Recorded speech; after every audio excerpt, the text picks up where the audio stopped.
সম্মানিত দর্শক এবং শ্রোতাবৃন্দ, আমি যশোরী আপনাদের সকলকে জানাই আসসালামু আলাইকুম ওয়া রাহমাতুল্লাহ। আপনাকে আমাকে সবসময় মনে রাখতে হবে যে দুনিয়ার সম্পদ অর্জন করার জন্য রিবাখর হয়ে যে প্রতিযোগিতা চলছে, বিশেষ করে আমাদের দেশে এবং অন্যান্য দেশেও, তো এই প্রতিযোগিতার নাম জীবন না। জীবন হচ্ছে বৈধভাবে অর্জন করে, খুমুস প্রদান করে, সাদাকা দিয়ে অপরের সহযোগিতার নাম জীবন। কোরআন আমাদেরকে যে শিক্ষা দেয়, 3 নম্বর সূরা আল ইমরানের 133-134 আয়াত দুটি আমরা একটু দেখব। এখানে আল্লাহ বলছেন, ওয়াসারিউ ইলা মাগফিরাতিম মির রাব্বিকুম ওয়া জান্নাতিন আরদুহা সামাওয়াতু ওয়াল আরদু উইদ্দাত লিল মুত্তাকিন আল্লাযীনা ইউনফিকুনা ফিস সাররাই ওয়াদ দাররাই ওয়াল কাযিমিনাল গায়যা ওয়াল আফিনা আনিন নাস ওয়াল্লাহু ইউহিব্বুল মুহসিনিন। তোমরা প্রতিযোগিতা করো নিজেদের রবের থেকে ক্ষমা লাভের জন্য আর জান্নাতের জন্য, যার সীমানা হচ্ছে আসমান সমূহ ও জমিনের সমান। মুত্তাকিনদের জন্য তা তৈরি রাখা হয়েছে, যারা সচ্ছল অবস্থায় এবং অভাবের সময় খরচ করে, নিজেদের রাগ হজম করে, লোকজনকে মাফ করে, আর আল্লাহ উত্তম কর্মকারীদেরকে ভালোবাসেন। তো আপনাকে আমাকে এই প্রতিযোগিতা করতে হবে, মানুষকে মাফ করার ব্যাপারে আর নিজেদের রাগ হজম করার ব্যাপারে। আর 5 নম্বর সূরা আল মাইদার 2 নম্বর আয়াতের শেষে বলা হচ্ছে,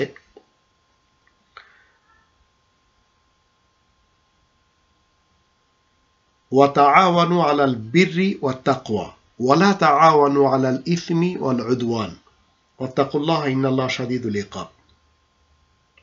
তোমরা পুণ্যের কাজ ও তাকওয়ার ব্যাপারে একে অন্যের সহযোগিতা করতে থাকবে, পাপের কাজ ও জুলুমবাজির ব্যাপারে কোনো রকম সহযোগিতা করবে না।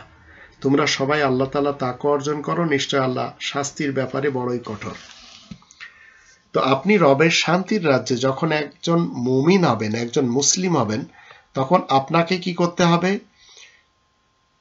আপনি মুমিন এবং মুসলিম হলে আপনাকে সহযোগিতা করতে হবে, আপনাকে প্রতিযোগিতা করতে হবে, ভালো কাজের ব্যাপারে সহযোগিতার হাত বাড়িয়ে দিতে হবে।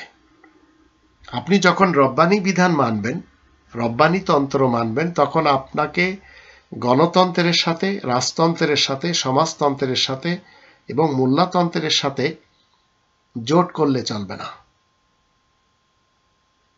কারণ একজন রব্বানী সিস্টেমকে যে ব্যক্তি ফলো করবে, সে কখনো এই মানবরচিত সংবিধান কখনো গলায় লাগাবে না। যদিও আমাদের দেশের যে সংবিধান রয়েছে, আমি স্টাডি করে দেখেছি 80% কোরআনের সাথে মিশে, কিন্তু আমল হয় না। তো সেই কাজের গরুর মতো গোয়ালে থাকে না, কিতাবে থাকে। তো আপনাকে আমাকে সহযোগিতা করতে হবে, মানুষকে মাফ করতে হবে, রাগ হজম করতে হবে। আপনি যখন রাগ হজম করবেন, মানুষকে মাফ করবেন, তখন আপনার পক্ষের লোক যারা এবং বিরোধী দল যারা, তাদের সকলের সাথে আপনি তো সহমর্মিতা দেখাবেন। আর রাগ আসলেই মনে করবেন পিলখানার ঘটনা ঘটবে, হলি আর্টিজেনের ঘটনা ঘটবে, 7 মার্ডারের ঘটনা ঘটবে, শ্যাপলা চত্বরের ঘটনা ঘটবে, আবার খুলনার জেলখানা যেভাবে সাফ করা হয়েছে, ছাত্রদের উপর যেভাবে গুলি করা হয়েছে, আবার গ্রেনেড হামলা, এগুলো সব ঘটবে।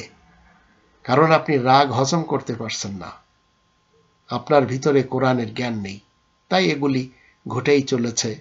পুরা বিশ্বে আমরা একের পর এক দেখতেই থাকছি, এবং কেউ তো জীবিত মানুষ জ্বালিয়ে দিচ্ছে। যেমন গুজরাতের ম্যাসাকারে আমরা যখন নরেন্দ্র দামোদর মোদীকে দেখি, সে তো জীবিত মানুষ, বিশেষ করে তার বিপক্ষে সেই মুসলমান সুন্নি শিয়া সালাফিদেরকে সেখানে জীবিত জ্বালিয়েছে। আরো কত ঘটনা পৃথিবীতে আমরা দেখতেই পাচ্ছি এবং অতীতকাল থেকেই পড়ে আসছি, এখন দেখেও চলেছি। তো আসুন আমরা সবাই রব্বানী বিধানকে মেনে প্রতিযোগিতার দৌড় লাগাই, ক্ষমা লাভ করার জন্য, মানুষকে ক্ষমা করার জন্য এবং রাগ হজম করার জন্য আর ভালো কাজে সহযোগিতা করার জন্য।